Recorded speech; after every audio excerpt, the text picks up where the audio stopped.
Attention, an unknown virus is spreading.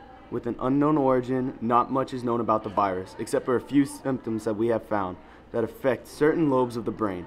Some of the previously discovered symptoms include slurred speech, no long-term memory, balance issues, constantly agitated, feeling no pain, no need for sleep, and very hungry. If you spot anyone with these symptoms, please avoid them at all costs. The virus affects multiple areas of the brain. The first part of the brain that is affected is the temporal lobe. The temporal lobe is responsible for language and speech production.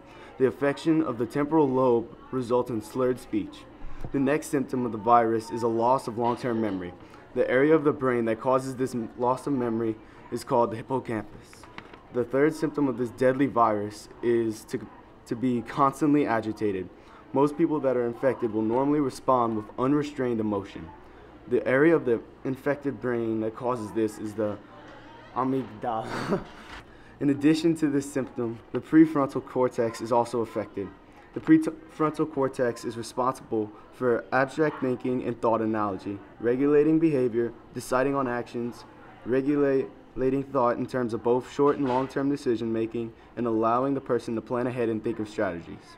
With this part of the brain infected, the host will be caused to react on impulse without thinking of the consequences. In other words, the infected person will react only with the id. The next symptom that the virus will cause is the body's motor skills to be impaired. The infected person may still be able to walk, but won't be able to perform the desired action intended to their normal potential. The area of this infected brain that will result in this is the basal ganglia.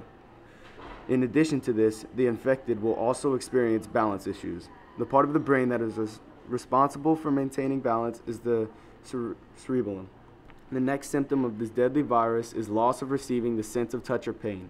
For example, the infected person's legs could be removed and they would still remain fine. The part of the brain that is normally responsible for receiving touch or pain is infected and thereby is no longer used. This area of the brain is called the parietal lobe. Another symptom the infected will show is the lack of need for sleep. The thalamus is the part of the brain that is responsible for controlling sleep. With this area infected, the infected will not feel the need for sleep. The last discovered symptom of this virus is the extreme states of hunger.